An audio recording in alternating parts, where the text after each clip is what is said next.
ফাতেমা বলেন আব্বা জান আমি আমার জনম দুঃখিন মাকে দেখলাম আগুনেতে বসে কান্না করতে করতে মাটিতে বেহুশ হয়ে পড়ে গেল। ওগো আব্বা জান আমি মা মা করে কয়েকবার ডাকলাম আমার মা আমার ডাকে সাড়া দিল না। আব্বা জান আপনি দৌড়ে চলুন আমার মনে হয় মা এতক্ষণ আর জিন্দা বেঁচে না পৃথিবীর বুকে। ওগো আব্বা আমার মা যদি মারা যায় কে আমাকে পেটে বলে বলে নেবে, কে আমাকে আদর করবে? ও বাপজি ভাইরা, যার বাপ নাই মা নাই সে জানে বাপ মা বাপ যে কত বড় মূল্যবান। আল্লাহর নবী জনাব মুহাম্মদ রাসূলুল্লাহ সাল্লাল্লাহু তাআলা আলাইহি ওয়াসাল্লামের বাপজি কলিজার টুকরা বিটি ফাতেমার হাত ওখানে ধরে নিয়ে গিয়ে নবী আমার খাদিজার কাছে চলে গেলেন। নবী বলেন ফাতেমা তাড়াতাড়ি ঘর থেকে পানি নিয়ে এসো। ফাতেমা দৌড়ে নিয়ে এসে পানি দিলেন। নবীর আমার বরকতময় হাত হারা দিয়ে পানি তুলে খাদিজার চেহারাতে ছিটা মারলেন। খাদিজার জ্ঞান ফিরল। বিশ্ব নবী দেখলেন খাদিজা আবার হাওমা করে কাঁদতে লাগলেন। নবী আমার খাদিজার হাত জোড়ে ধরাও মাথার তলে হাত দিয়ে বলেন খাদিজা তুমি কেন কান্না করতে করতে বেহুশ হয়ে গিয়েছিলে তুমি বলো। হযরত খাদিজা ডাক দিয়ে বলেন ওগো নবী আমার কিছু হয় নাই বলে খাদিজা তুমি কেন বেহুশ হয়ে গিয়েছিলে বলো। খাদিজা তুমি আমার কাছে লুকায়ও না। খাদিজা তোমার আমি পয়গম্বর রাসূল আমি হুকুম করেছি খাদিজা বলো তুমি কেন কান্না করতে করতে বেহুশ হয়ে গিয়েছিলে বলো। খাদিজা নবীর হাত খানা জুড়ে ধরে নবীর চেহারার দিকে চেয়ে চেয়ে কাঁদেন আর বলেন ওগো আল্লাহর নবীজি আমার এমন কিছু হয় না। নবী আপনি বলেছেন আমি মেরাজে জাহান্নামে দেখলাম বেশিরভাগ নারীরা তারা জাহান্নামের আগুনে জ্বলতেছে। ওগো আল্লাহর নবীজি আপনি বলেছেন খাদিজা কবর কঠিন ভয়ঙ্কর জায়গা হবে। ওরে খাদিজা কবরে চিন্তা করে তুমি আমার সুন্নাত অনুযায়ী চলবে, আল্লাহর বিধান অনুযায়ী তোমাকে চলা লাগবে। ওগো আল্লাহর নবীজি আপনি চলে গেলেন কবরের দিকে চিন্তা করে করে করে নবী গো কাঁদতে কাঁদতে আমি বেহুশ হয়ে গেলাম। নবী বলেন খাদিজা এমন কি চিন্তা করলে কবরে তুমি বলো। খাদিজা বলে নবী গো আপনার জীবদ্দশায় আমার কিছু হয়ে গেলে আপনি দৌড়ে চলে আসেন বলে হ্যাঁ। ওগো আল্লাহর নবীজি আপনার আগে যদি আমার ইন্তেকাল হয়ে যায় নবী আপনি দয়া করে বলুন আপনি কি করবেন আমাকে বলুন। আল্লাহর নবী বলেন খাদিজা তোমার আগে আমার ইন্তেকাল হবে না, আমার আগে তোমার ইন্তেকাল হবে। এটাতে কেউ বলতে পারবে না একমাত্র আল্লাহ ছাড়া। খাদিজা বলে নবী গো এটা আমি ভালো জানি, কিন্তু শুনে না যদি আপনার আগে যদি আমার ইন্তেকাল হয়ে যায় নবী আপনি কি করবেন একটু খুলে বলুন। নবী বলেন খাদিজা যেইভাবে অন্য মেয়েদেরকে দাফন করে দিও ওইভাবে খাদিজা তোমাকেও দাফন করে দেব। খাদিজা আর চিৎকার করে কেঁদে উঠলেন। নবীজি খাদিজাকে বুকের সাথে সব জড়িয়ে ধরে ডাক দিয়ে বলেন খাদিজা যখন আমার কেউ ছিল না রে খাদিজা তখন তুমি আমার পাশে এসে দাঁড়িয়েছিলে। ও খাদিজা তুমি আর কান্না করো না, তুমি কেন কবর থেকে কাঁদছিলে তুমি একটু খুলে বলো। ডাক দিয়ে বলে নবী গো আপনার আগে যদি আমার ইন্তেকাল হয়ে যায় বলে হ্যাঁ আপনি কাফন পরে দাফন করবেন বলে হ্যাঁ। আল্লাহর রাসূলের বিবি খাদিজা কাঁদেন আর বলেন নবী গো কবরে রেখে আসবেন। আপনি বলেছেন নবী মানুষকে দাফন করার পর প্রথমে একটা ফেরেশতা আসবে, ওই ফেরেশতার নাম হযরত রুমান আলাইহিস সালাম। ওই ফেরেশতা আসার পর মৃত ব্যক্তিকে বলবে কুম বিইذنিল্লাহ আল্লাহর হুকুমে জিন্দা হয়ে যাও। সাদা ওই ব্যক্তি জিন্দা হয়ে কবরে বসে যাবে। ওই রহমান ফেরেশতা বলবে বান্দা তুমি ভালো মন্দ তুমি লিখতে শুরু করো। খাদিজা বলে নবী গো আপনার মুখ থেকে শুনেছি আপনি বলেছেন ওই মৃত ব্যক্তি ঠান্ডা হাওয়া বলবে আমি তো লেখাপড়া জানি না। বলে তুমি লেখো, বলে আমি লিখবো, কলম কাগজ কোথায়? ওই রুমাল ফেরেশতা বলবে ওরে আল্লাহর বান্দা তোমার আঙ্গুলগুলো কলম হয়ে যাবে। তোমার চোখের সামনে যে মাটিখানা দেখতে পাচ্ছ, বলে হ্যাঁ এই মাটিটা কাগজে পরিণত হয়ে যাবে কয়েক সেকেন্ডের মধ্যে। বাবা আল্লাহর কুদরতে ওই মাইয়াতের আপনার ভালো আর খারাপ যা জীবন করেছে বাবা সব ফিকা হয়ে যাবে। রুমাল ফেরেশতা আমলনামাখানা ছোট ছোট কাট আকারে বাবা ওই মৃত ব্যক্তি আপনার মাইয়াতের গলায় চলে দিয়ে চলে যাবে। খাদিজা বলে নবী গো, তারপর আপনি বলেছেন দুজন ফেরেশতা আসবে, একজন নাম মুনকার, দ্বিতীয় ফেরেশতার নাম নাকির আলাইহিমুস সালাম। ও নবী তারা এসে দুটো নয় তিনটা প্রশ্ন করবে, মান রাব্বুকা মান নাবিয়ুকা মা দীনুকা। ও নবী যদি তিনটা প্রশ্ন যারা উত্তর দিতে পারবে তাদের কবরটা হয়ে যাবে জান্নাতের গর্ত হয়ে যাবে। অন্য বেজে পৌঁছরাত সেই ব্যক্তি বিঘিনের আকার পার হয়ে যাবে। মিজানের গাড়ি পাল্লাই নেকির পাল্লা তার ভারী হয়ে যাবে। অনবীজি ওই তিনটা প্রশ্নের উত্তর যে ব্যক্তি দিতে পারবে না কবরটা তার জাহান্নামের গর্ত হয়ে যাবে। ওগো আল্লাহর নবী শুনে নেন, আমি যে আপনার অর্ধাঙ্গিনী বিবি খাদিজা ওই দুজন ফেরেশতার উত্তর যদি আমি খাদিজা না দিতে পারে, ওগো নবী শুনে নেন, করা হয়তো চিনতে পারবে না ইন আখির জামানার পয়গম্বর জনাবে মুহাম্মদ রাসূলুল্লাহ সাল্লাল্লাহু তাআলা আলাইহি ওয়াসাল্লামের অর্ধাঙ্গিনী বিবি চিনতে হয়তো পারবে না। ও নবী জাহান্নামের দরজাখানা চালু করে দিবে। ওগো নবী আমি খাদিজাতুল কুবরা ওই জাহান্নামের আগুন সহ্য করতে পারবো না। ওগো নবী আমি ওই কবরের জাহান্নামের আগুন ভয়ে আমি কাঁদতে কাঁদতে বেহুশ হয়ে গেছি না। সারা পৃথিবীর শ্রেষ্ঠ যার ব্যাপারে হাদিসে পাওয়া যায় স্বয়ং আমার আল্লাহ খাদিজার মতো নারীকে বাপজি সালাম দিয়ে পাঠিয়েছিলেন। বলুন সুবহানাল্লাহ। এত বড় দামি নারী খাদিজাতুল কুবরা কবরের আযাব দেখে বাপজি ভয় করছে। আমি জানি না কবরে আমার কি ব্যবহার হবে। রাসূল খাদিজাকে বাপজি পাগা মেরে ধরে আছে। ফাতেমা বলেন আমি আপনার পাশে আমি দাঁড়িয়ে, আমার মা কাঁদছে, আপনার দুই চোখের কোণার দিকে তাকালাও, দুই চোখের কোণা দিয়ে ঠোপে ঠোপে পানি ঝরছে। খাদিজা কবরের বাপজি ভয় করেছে, আযাব রাসূলের মুখ থেকে শুনেছে, চিন্তা করেছে জানি না কবরে কি উত্তর দিব আমি। হযরতে খাদিজাতুল কুবরাকে সান্ত্বনা দিয়ে রাসূল বলেন খাদিজা আমি জানি তুমি যতটা আমাকে মহব্বত করো ও খাদিজা, আশা করি কবরে একটা ফেরেশতা তোমার সঙ্গে বেয়াদবি করবে না। বলুন সুবহানাল্লাহ। আল্লাহ রাসূল বললেন খাদিজা আমি তো জানি বড় ভালোবাসো। আপনারা সকলেই জানেন বিশ্ব নবীর বিবি খাদিজাতুল কুবরা মওতের সময় জান বেরোবে তার কিছুক্ষণ আগে রাসূলুল্লাহ এইভাবে খাদিজাকে ধরে আছে। খাদিজার মাথাটা রাসূলুল্লাহর বুকের উপর বাপজি রাখা। দরদি নবী আমার ডাক দিয়ে বলেন খাদিজা তোমার বুঝি মওতের যন্ত্রণা হয়? এই খাদিজা তুমি মওতের কষ্টে তুমি কান্না করেছো? হযরতে খাদিজাতুল কুবরা রাসূলকে আস্তে করে বলছেন হুজুর আপনার কানটা একটু মুখে মুড়ে নিয়ে আসুন। নবী নিয়ে গেলে খাদিজা ডাক দিয়ে বলে নবী গো আমি মওতের যন্ত্রণায় কান্না করি নাই। বলে তুমি আমার দিকে তাকিয়ে এমন করে কাঁদছো কেন?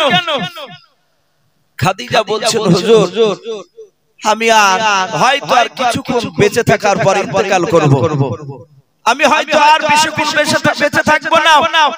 ওগো নবী আমার ইন্তেকাল করার পরে আপনি আবার কলমার দাওয়াত দিতে যাবেন মক্কায় মদিনায়। বলে হ্যাঁ। ওগো নবী কলমার দাওয়াত দেওয়ার পরে রক্ত শরীরে কাফেররা আপনাকে মারবে, সে রক্ত শরীরে আপনি দরজার কাছে এসে খাদিজা বলে ডাক দিতে, আমি খাদিজা সারা রাত ঘুমাতাম না, আমি আপনার এক ডাকে সাড়া দিয়ে দিয়েছি।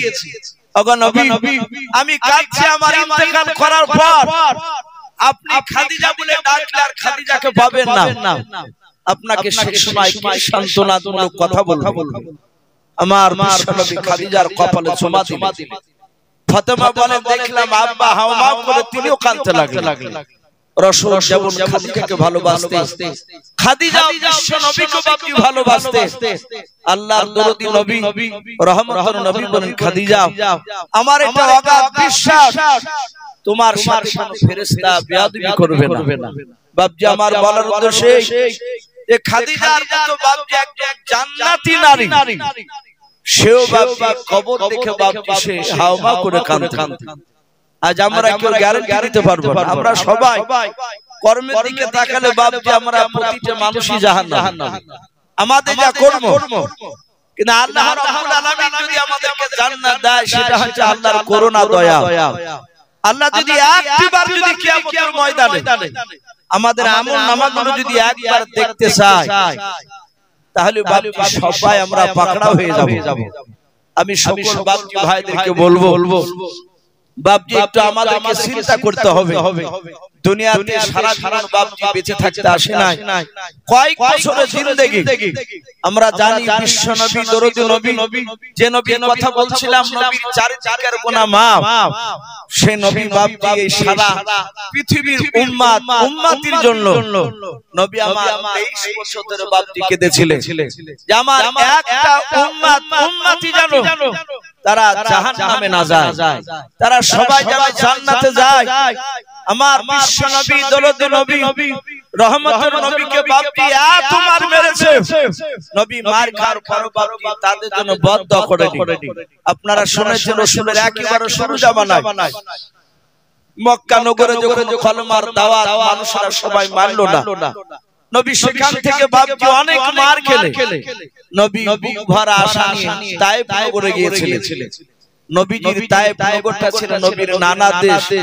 নানা দেশে গেলে হয়তো লোকেরা অনেকে আমাকে মহব্বত করবে, পাড়াতে দেখবেন কোন নাতি যদি বাপজি গ্রামে ঘুরতে আসে যারা নানা সম্পর্ক হয়, ও বাড়ি থেকে বেরোলি পাড়ার প্রতিবেশী নানারা অনেকে বাপজি ঠাট্টা করে, ভালোবাসে। মামা যারা হয় তারা মহব্বত করে। রাসূল চিন্তা করেন হয়তো তায়েফ নগরে আমার মামা আমার নানা সম্পর্ক হবে মানুষ, তারা হয়তো আমাকে ভালোবাসে, মক্কার মতো তারা হয়তো মারবে না।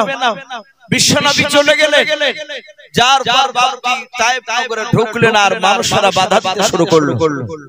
গ্রামের বয়স্ক লোকেরা নবীকে বারণ করলো, নবীজির কলেমার কথা তারা শুনবে না। নবী জোর করে তা প্রবেশ করলেন। গ্রামের বয়স্ক লোকেরা যুবক ছেলেদেরকে বাপজি লেলিয়ে দিল। যুবক ছেলেরা সবাই বাপজি সেই সময় ধর্মের দিকে বাপজি তাদের অত মন ছিল না। যুবক ছেলেদেরকে বলল এই পাগলাকে যদি মারতে পারিস তাহলে তোরা অনেক নেকি পাবি, তোরা অনেক সওয়াবের অধিকারী হবে। সব যুবক ছেলেরা পাথর দিয়ে রাসূলুল্লাহকে বাপজি মারছিল আর তারা বলছিল বেরিয়ে যা পাগল, এই তায়েফ নগর থেকে বেরিয়ে যাও। বিশ্বনবী একবার মাটিতে পড়ছিলেন, আবার থেকে হাত করে ভাবে বলছিলেন গো তায়েফের যুবকেরা আমি তোমাদের রাসূল, আমি তোমাদের নবী, এই যুবকেরা আমাকে তোমরা এইভাবে মেরো না। যুবকদের দিলে বাপজি তখন রহম হয়নি। আমার বিশ্বনবী দরদি নবী এত মার খেলে খাওয়ার পর বাপজি কিতাবে লিখেছে একটা উসামা বলে নাম। ওসামা বলে বাপজি একটা লোক, সে ব্যবসা করে সেদিন বাড়ি ঢুকছিল। ঢোকার পরে ডাক দিয়ে বলল এই যুবক ছেলেরা কি ব্যাপার, কাকে মারছো? সে বলল যে আমরা মক্কা থেকে একটা পাগল এসেছে, সে পাগলকে মারছে। বলে আমার এখানে তো ছেলে আছে, বলে না। ছেলেগুলো তাকে দেখো না আছে কিনা কারো আড়ালে, তাকে দেখলো নেই। ওসামা সোজা দৌড়ে গিয়ে বাড়ি থেকে তার বিবিকে ডাকলো। তার বিবি বেরিয়ে আসলো, এসে বলল বাড়িতে এসে বলে বাড়িতে এখনো ঢুকবো না, আমি দরজাতে দাঁড়িয়ে থাকবো। বলে কেন? বলে দুটো ছেলে আমার কই? বলে তারা ঘুমিয়ে আছে। বলে তাড়াতাড়ি তাদেরকে ডাকো। তাদেরকে ডাকা হলো। ডাকার পরে বলে ছেলেকে দিকে পাথর তুলে দিল রাসূলুল্লাহকে মারার জন্য। দরদি নবী এই উম্মতে মুহাম্মাদির জন্য ওখানে মার খাচ্ছিলে। মদিনার বাপজি আপনার নয় তায়েফ নগরের দুটো যুবক, তারা দুই হাতে বাপের প্রসাদ শুনে পাথর নিয়ে বাপজি রাসূলুল্লাহর সামনে একজনা পেছনে একজনা দাঁড়িয়ে গেল। পেছনকার জন্য বিশ্বনবীর মাথাতে বাপজি মারবে, পাথরটা হাতে করে নিয়ে সে নিশানা করছে। এক যুবক তায়েফ নগরে সে বলে, আমি 70টা গোনা গোনা আমি পাথর ওই মুহাম্মদ সাল্লাল্লাহু আলাইহি ওয়াসাল্লামকে মেরেছিলাম। 70টা পাথর মারার পরে একটা পাথর বাপজি মিহি যায় নাই। 70টা পাথর বিশ্বনবীর দেহতে নুরানি চেহারাতে লেগেছিল। 71 নাম্বার পাথরটা আমি রাসূলুল্লাহকে নিশানা করে মারতে গেলাম। আল্লাহর নবীজি মাথা কানা নিচু করলেন আর মাথার উপর দিয়ে পাথরখানা বাবা গিয়ে ওই ওসামার ছোট ছেলের কপালে গিয়ে বাপজি লেগে কপালটা ফেটে গেল। ওই বাচ্চা ছেলেটা চিৎকার করে বলেছিল, বাবা আল্লাহর নবী এইভাবে তাকে দেখেন পাথরখানা আমাকে মেরেছিল। আমি মাথাটা নিচে করলাম আর মাথার উপর দিয়ে পাথরটা ছুটে গিয়ে ওই বাচ্চা ছেলেটার কপালে লেগে গিয়েছে। শত শত বাচ্চা ছেলেরা গোল করে বাপকে ঘেরাও করে নবীজিকে মারতেছিল। আল্লাহর নবীজি হামাগুড়ি দিয়ে রক্তাক্ত শুরু নিয়ে বাবা তায়েফ নগরে এত মার মেরেছিল বাবা। নবীর সাথে একজন আল্লাহর নবীর বাবা পালিত পুত্র ছিল যায়েদ বিন হারিস বলে নাম। উনি বলেন আল্লাহর নবীকে এত মার মেরেছিল তায়েফ নগরে। আমার বিশ্ব নবীজির পাখানা বাপি রক্তে লাল হয়ে গিয়েছিল, জুতোতে বাপি রক্ত জমাট বেঁধে গিয়েছিল। আল্লাহর নবী এত কাঁদা কেঁদেছিলেন। আবু বকর বলে তায়েফ নগরের মতো আল্লাহর নবীজি কোথাও ওইভাবে অত কান্না করে নাই, তবু বাবা দোয়া করেন নাই। আল্লাহর নবী হামাগুড়ি দিয়ে ওই বাচ্চা ছেলেটার কাছে চলে গেলেন। বাচ্চা ছেলেটা ডান হাতে বাপি পাথরখানা ধরে আছে। আল্লাহর নবীর পেছনে মারবো বলে এসেছিল। তার বড় ভাই ওই বাচ্চা ছেলেটার বড় ভাই সামনের দিকে দাঁড়িয়ে সে পাথরখানা নিয়ে নবীকে মারার জন্য কপালে নিশানা করেছিল। সে পাথরটা ছুঁড়ে নাই। আল্লাহর নবী বাচ্চা ছেলেটার কাছে যাওয়ার পর নবী আমার মাথার পাগড়িখানা বাপটা আপনার খুললেন। খোলার পর ওই বাচ্চা ছেলেটার রক্তটা মুছে দিয়াও নবীর পবিত্র পাগড়িখানা ছিঁড়ে দিয়ে ওই বাচ্চা ছেলেটার কপালে বাপজি ব্যান্ডেজ করে দিলেন। আল্লাহর নবী বলেন, বাবা দাঁড়িয়ে ছিলে একটু তুমি বললাও বাচ্চা ছেলেটা বলেছিল, গো আপনাকে আমরা চিনি নাও, আপনাকে মারলে নাকি নাকি ফাজা আমার আব্বা এই কথা বলেছে, বাড়ি থেকে পাথর তুলে দিয়েছে আপনাকে মারার জন্য। আল্লাহর নবী ওই কান্না করতে করতে নবী আমার হাত দিয়ে বলল, বাবা রে আমি তোমাদের দুশমন নয়, আমি তোমাদের রহমতের নবী, দয়ার রাসূল মায়ের নবী। আমি ওই বাচ্চা ছেলেটা নবীর এই কথা বাপজি শুনছিলেন। দুই ভাই দাঁড়িয়ে দাঁড়িয়ে বাপজি রাসূলুল্লাহর ব্যবহারখানা দেখলাম। আল্লাহর নবী বলেন, বাবা এইভাবে কাছে দাঁড়াবা না, একটু দূরে গিয়ে দাঁড়াবা। দূর থেকে আমাকে যদি মারতাম, কাছে না আসলে তোমাকে পাথরটা লাগতো না। বাচ্চা ছেলে দুটো দাঁড়াও। আল্লাহর নবীর এই অমূল্য বাণী শুনে বাপজি কাঁদতে লাগলো আর দাঁড়ালো না। আমার বিশ্ব নবী জনাব মুহাম্মদ রাসূলুল্লাহ সাল্লাল্লাহু তাআলা আলাইহি ওয়াসাল্লাম এত দামি কথা বাপজি নবীর চরিত্রগুলো বাপজি তারা দেখলো। দুই বাচ্চা ছেলে দৌড়ে চলে গেল। উসামার দরজার কাছে দাঁড়িয়ে বলেন, ওরে বাবা তোমরা কি পাথর দিয়ে ওই পাগলাকে তোমরা কি মারো নাই? বলো। ডাক দিয়ে বলেছেন, আব্বা কাকে পাগল বলেন? বলেন তায়েফ নগরে যুবকরা যারা যাকে মারছিল ওই ছেলে দুটো বলে, ও আব্বা ওই ছেলে লোকটা পাগল নয়, উনি সারা পৃথিবীর দরদি নবী রহমতের নবী। ও আব্বা জান অন্য ছেলেতে পাথর মেরেছিল ওই রাসূলকে, নবীকে না লেগে আমার কপালে লেগে গিয়েছিল। আমাকে আদর করে মহব্বত করে আমার রক্তখানা মুছে দিয়ে পাগড়িখানা ছেড়ে বেঁধে দিয়েছে। ও আব্বা আদি করা যাবে না, তোমাদেরকে ডাকতে এসেছে মা, তুমি তাড়াতাড়ি দৌড়ে চলো। আমরা অন্যায় করেছি গো আব্বা, আপনি অন্যায় করেছেন, তাড়াতাড়ি চলুন ওই ব্যক্তির কাছে ক্ষমা চেয়ে আমরা সবই পড়ে নেব কলমা লা ইলাহা। গভীরা ফেরা মহব্বত পড়ুন লা ইলাহা লা ইলাহা ইল্লাল্লাহ লা ইলাহা ইল্লাল্লাহ লা ইলাহা ইল্লাল্লাহ মুহাম্মাদুর রাসূলুল্লাহ সাল্লাল্লাহু তাআলা আলাইহি ওয়াসাল্লাম। এর রাসূল বাপ তার কাছে তিনজন নয় চারজন তারা, দুই ভাই আর তার বাপ মা ইসলাম গ্রহণ করলো। ওই যে 71 নাম্বার পাথর ছুঁড়েছিল যুবক, সেই দৃশ্য দেখে সই বানালো বাপজি আমার বলার উদ্দেশ্য এই সারা পৃথিবীর শ্রেষ্ঠ নবী 23 বছর বাপজি কেঁদেছিলেন শুধু উম্মতের জন্য। যে উম্মত কিভাবে জাহান্নাম থেকে বাপজি তারা পরিত্রাণ পাবে, নাজাত পাবে, জান্নাত কিভাবে যাবে। আমার বিশ্ব নবী এক নাই দুই নাই 3 দিন ধরে বাপজি বাড়ি ছাড়া হয়ে গিয়েছে। রাসূল বাপজি শুধু কাঁদছিলেন উম্মতের জন্য। আমি প্রতিটা বাপজি ভাইদেরকে বলবো, বাপ আমরা সেই রাসূলের বাপজি উম্মত। রাত্রি প্রায় বাপজি আপনার 12টা বাপজি পার হতে চললো। আপনারা সকলেই জানেন মসজিদের বাপজি উন্নতি গল্পে জালসা। আমি তাই সকলকে বলবো, বাপ আপনারা অনেকে দান করেছেন, আমি আপনাদেরকে বেশি করে কষ্ট দিব না, যেহেতু রাত্রি অনেক হয়ে যাচ্ছে, মানুষকে ঘুমানোর পর আবার ফজর নামাজ পড়তে হবে। আমি বলবো যে আমার বিশ্বনবী রহমতের নবীর বাপজি সুন্নাতকে একটু গুরুত্ব দিই। নবীর সুন্নাতকে বাপজি ভালোবাসি। নবী যেভাবে চলেছেন, যেভাবে চলতে বলেছেন সেইভাবে চলি। দরুদ নবী রহমতের নবী আমার বিশ্বনবী বাপজি সবচেয়ে গুরুত্ব বেশি দিয়েছিলেন নামাজের ব্যাপারে। রহমতের নবী মিরাজ থেকে ফিরে আসার পরে 5 ওয়াক্ত নামাজ চালু হলো। নবীর সব সময় নামাজের কথা শুধু তাই নয়, মৃত্যুর আগে যে রাসূল শেষ কথাটা বলেছিলেন সেটা ছিল বাপজি as-সালাত।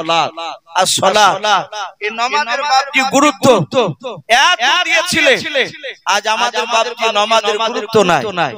আমি আপনাদেরকে বলবো আজান শোনার পর বাপজি আমরা অনেকে কাজে খেলাধুলায় বাপজি ব্যস্ত থাকি, অথচ নবীজি আজানের ব্যাপারে শোনার পরে নামাজের জন্য এত তাকিদ দিয়েছেন, এত গুরুত্বপূর্ণ কথা বলেছেন। রহমতের নবী আমার হঠাৎ করে বলেন, ওগো সাহাবায়ে কেরাম আল্লাহর কাছ থেকে হুকুম এসেছে আমার কাছে, মসজিদের আযান শোনার পরে যারা মসজিদে নামাজ পড়তে গেল না, সঙ্গে সঙ্গে আমার মন বলে তার বাড়িতে আগুন ধরে দিয়ে তার বাড়িটাকে পুড়িয়ে দিই। মসজিদ করা বাপজি খুব ভালো, খারাপ জিনিস নয়, কিন্তু আমি প্রতিটা বাপজি ভাইদেরকে বলবো মসজিদ যারা নেতৃত্ব দিয়ে করবে তাদেরকে ওয়াদাবদ্ধ হতে হবে। আমরা যেমন মসজিদ করছি ইনশাআল্লাহ মৃত্যু পর্যন্ত এই মসজিদে আমরা সময় দিব, নামাজ পড়ব, বলুন ইনশাআল্লাহ। নামাজ এত গুরুত্বপূর্ণ, আযান শোনার পরে না গেলে একজন উম্মে মাকতুম বলে একজন অন্ধ সাহাবা, সে দুই চোখে দেখতে পায় না। এই কথাটা শুনে রাসূলুল্লাহ দরবারে চলে আসে, এসে বললেন, নবী আপনি তো নামাজের গুরুত্ব বলেছেন, ওগো রাসূল আমি দুই চোখে দেখতে পাই না, আমার কি রোকসাত হবে না, একটু ছাড় হবে না? আযান শোনার পর আমি বাড়িতে নামাজ পড়ব। আল্লাহ রাসূল চিন্তা করে বললেন, সাহাবা যাও তুমি বাড়িতে পড়বা, অসুবিধা নেই, যেহেতু তোমার দুই চোখে দেখতে পাও না, তুমি অন্ধ মানুষ, আসতে অসুবিধা হবে। আমরা হঠাৎ করে বাপজি একটু জ্বর হলে দেখা যায় 6-7 দিনের মসজিদের আসে না, যারা নামাজ পড়লো 6-7 দিন পর আবার গেছে মসজিদে। যদি বলা হয় চাচা কি ব্যাপার, আজ আপনাকে দেখতে পাইনি, বলে আর বাপ কৃষ্ণ বাপ একদম জ্বরে উঠতে পারে, ও নামাজও পড়েনি, অথচ নবীজি এত গুরুত্ব দিলে আমার বিশ্ব নবী বললেন, ওগো সাহাবা যাও তুমি চোখে দেখতে পাও না, তুমি বাড়িতে নামাজ পড়বা। সাহাবারা অনেকে বলেন যে আমরা দাঁড়িয়ে শুনছিলাম, উম্মে মাকতুম সাহাবা বেশ কিছুটা চলে গেল। আল্লাহর নবী পেছন থেকে ডাক দিলেন, ওগো সাহাবা, এই উম্মে মাকতুম সাহাবা তুমি দাঁড়িয়ে যাও। সাহাবা বাপজি দাঁড়িয়ে গেলেন। আল্লাহর রাসূল বললেন, সাহাবা তুমি কাছে এসো। উম্মে মাকতুম আবার লাঠি নিয়ে টুক টুক করে নবীজির দরবারে চলে আসলো। নবী আমার উম্মে মাকতুমের হাতখানা বাপজি ধরলেন, ডাক দিয়ে বললেন সাহাবা আমি তোমাকে বাড়িতে নামাজ পড়ার হুকুম দিয়েছিলাম। বলে নবী আপনি কিছুক্ষণ আগে মুহূর্তে এসে এই জায়গাতেই তো আপনি হুকুম দিলেন। আল্লাহর নবী বলেন সাহাবা আমি আমার কথাটা আমি ফিরে নিলাম। ওরে উম্মে মাকতুম আমার বেলাল মসজিদে আযান দেয়, বলো তুমি বেলালের আযান বাড়ি থেকে শুনতে পাও কিনা? উম্মে মাকতুম বলে নবী গো শুধু বেলাল কালকে ব্যক্তি আযান দেবে, ওই মসজিদ থেকে আমি বাড়িতে যেখানে থেকে না কেন আযান আমি শুনতে পাই। ও নবী চোখে না দেখতে পেলে কানে তো শুনতে পাই। আল্লাহর নবী বলেন সাহাবা আযান যদি কানে শুনতে পাও বাড়িতে নামাজ পড়বা না, মসজিদে নামাজ এসে আদায় করবা জামাতে। বলুন সুবহানাল্লাহ। আর কোনো কথা শোনা দরকার নাই বাপ, শুধু এতটুকু কথা একজন অন্ধ সাহাবা নামাজে কত গুরুত্ব এই কথাটা বাপজি একটু চিন্তা করে। বাড়িতে বাপজিকে বালিশে মাথা দিয়ে তাহলে বুঝতে পারবেন বাপজি আমরা কোন জায়গায় পৌঁছাচ্ছি। অনেক মানুষ মসজিদে নামাজ পড়ে, ও কাজ বা খেলাধুলা কিংবা চায়ের দোকানে গল্প করতে করতে জামাত পার করে দেয়। সবাই নামাজ পড়ে বাড়ায়, ওর সাহেব বাপজি ও ঢুকে মসজিদে ঢুকে একা একা নামাজ আদায় করে। এরকম ডেইলি করে, ব্যতিক্রম একাধিক ঘটলো সেটা ভিন্ন কথা। অথচ আপনি ক্যারাম বোর্ড খেলে নামাজ আপনি কামিং করবে, জামাত ফেল করবে, গল্প করে বাপজি জামাত ফেল করবে। এই নামাজ আল্লাহর দরবারে কবুল হতে পারে না হতে পারে। বাপজি নামাজ একটু গুরুত্ব দিয়ে আমরা পড়ব ইনশাআল্লাহ। বিশ্ব নবী বলেছেন নামাজ আমার দিল ঠান্ডা হয়ে যায়, নামাজ আমার চোখের ঠান্ডা। সকলেই জানে বিশ্ব নবী ইন্তেকাল করার 3 দিন আগে রহমতের নবী মৃত্যুর শয্যায় ছটফট করছিলেন। আবু বকর সিদ্দিক রাদিয়াল্লাহু তাআলা আনহু তিনি মসজিদে নববীতে নামাজ পড়াচ্ছেন। আমার বিশ্ব নবী আয়েশাকে ডাক দিয়ে বলেন আয়েশা গো মসজিদে নববীতে কে ইমাম হয়ে নামাজ পড়াচ্ছে? বলে রাসূল আমার আব্বা যা নামাজ পড়াচ্ছে। নবী সঙ্গে সঙ্গে বলেন আয়েশা আমার হাতখানা ধরে একটু আমাকে তোলো তো। আয়েশা ধরে তুললে। নবীজি বলেন আয়েশা দরজাটা একটু খুলে দাও। দরজা খুলে দিলেন মসজিদে নববী। নবীজি তাকে বলেন আয়েশা রে আমার জানটা ঠান্ডা হয়ে গেল। ওরে আয়েশা আমি ইন্তেকাল করার পরে আমার উম্মতেরা এইভাবে জামাত করে তারা নামাজ আদায় করবে, এই দৃশ্যখানে আমি দেখে নিলাম। জোরে বলুন সুবহানাল্লাহ। ভাই তা আমি অনুরোধ করব বাপজি নামাজের একটু গুরুত্ব আমরা দেব ইনশাআল্লাহ। যাই হোক রাত্রি বাপজি 12টা পার হয়ে গেল। মুফতি সাহেব বলছেন তো জালসা করা মানে বিরাট ব্যাপার। তো যাই হোক আপনাদেরকে আরেকবার বাপজি অনুরোধ করব, টাকা আপনারা আমার পূর্বেকার বক্তার হাতে অনেক টাকা দিয়েছেন, লম্বা প্রায় 2 ঘন্টা বাপজি তিনি আলোচনা রেখেছিলেন, এই আদায় করেছেন। আর আদায়কারী বক্তাকে বাপজি একটু সময় বেশি দিতে হয়। তো যাই হোক মানুষ যারা বসে আছেন বাপজি ভাই মা বোনেরা প্রায় মানুষ বাপজি দিয়ে দিয়েছে। তবু বাপজি ইমানদার খাজুর গাছের মতো আল্লাহ রাসূল খাজুর গাছের সঙ্গে তুলনা করেছে ইমানদারদের। খাজুর গাছ প্রতি বছর বাপজি গাছ কামায়, একবার এদিকে কামায় একবার অন্যদিকে কামায় ওই গাছটা। অথচ খাজুর রাগ করে না, সে রস দেয়।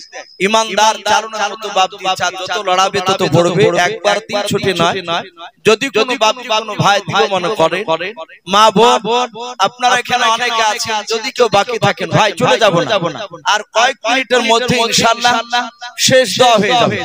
আমি অনুরোধ করব বাপজি শেষের বেলা ভালো তার সব ভালো, বেশি নাই আপনাদের কাছে 100 200 500 বাপজি যদি থাকে ইনশাআল্লাহ একটু বলবেন যে আমি দিব মসজিদ তৈরি করার জন্য।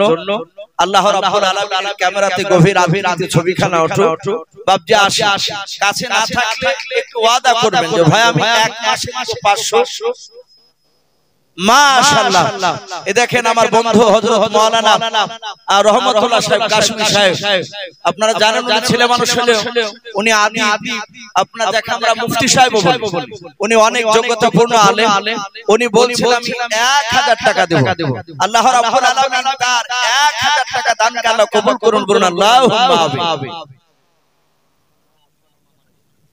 আব্বা মা মারা গিয়েছে, আল্লাহ রাব্বুল আলামিন মাওলানা রহমাতুল্লাহ সাহেবের আব্বা মার কবর আযাবকে আল্লাহ maaf করুন, বলুন আল্লাহুম্মা আমিন। আল্লাহ কবরগুলো তুমি জান্নাতুল ফেরদাউস বানিয়ে দাও, বলুন আল্লাহুম্মা আমিন। আশু ভাই আর একজন বেলাবিতে 500 টাকা দিয়েছেন, আল্লাহ তার 500 টাকা দানকে আল্লাহ কবুল করুন।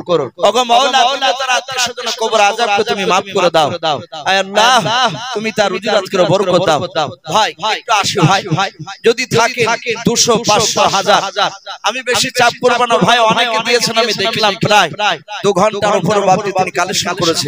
ওগো মা বোন আপনাদের মধ্যে যদি কেউ থাকে 100 200 কাছে না থাকলে একটু ওয়াদা করতে।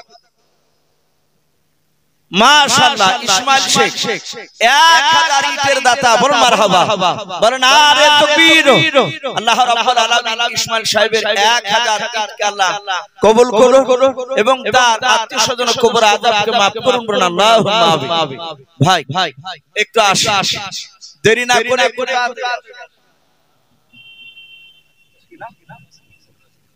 সুবহানাল্লাহ। দেখেন মোহাম্মদ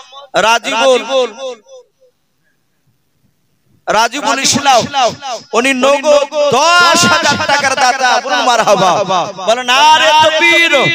রাজিবুল ইসলাম সাহেবের 10000 টাকা আল্লাহ রাব্বুল আলামিন তার দানকে কবুল করুন। ওগো মওলা তুমি তার আত্মীয়স্বজনের কবর আযাবকে তুমি maaf করে দাও, তুমি তার রুজি রাজকের বরকত দাও, তার পিতামাতার কবর আযাবকে আল্লাহ রাব্বুল আলামিন maaf করে দেন, বলুন আল্লাহুম্মা আমিন। বলেন আরে তাকবীর। মাশাআল্লাহ। এ দেখেন আরেকজন বেনামিতে ভাই 500 টাকার দাতা, বলুন মারহাবা। এ বেনামিতে দেখো বান্দা কোথায় গেছিল, শেষের বারে এসে দেখো 500 টাকা দিলাও, 500 টাকা বলে মনে করিও না হেলাও, নেকের খাতায় মওলা লিখেও গো মেলাও, যে আশাতে যে নিয়াতে করিয়াছে দান, দানকে কবুল করো তুমি সুবহান। ওগো বাড়ি দোয়া করি ওগো পাক বানি, মিজানেতে নেকের পানা করে দিও ভাই, আল্লাহুম্মা আমিন। নারে তাকবীর। ভাই ঝটঝট করে আসো ভাই,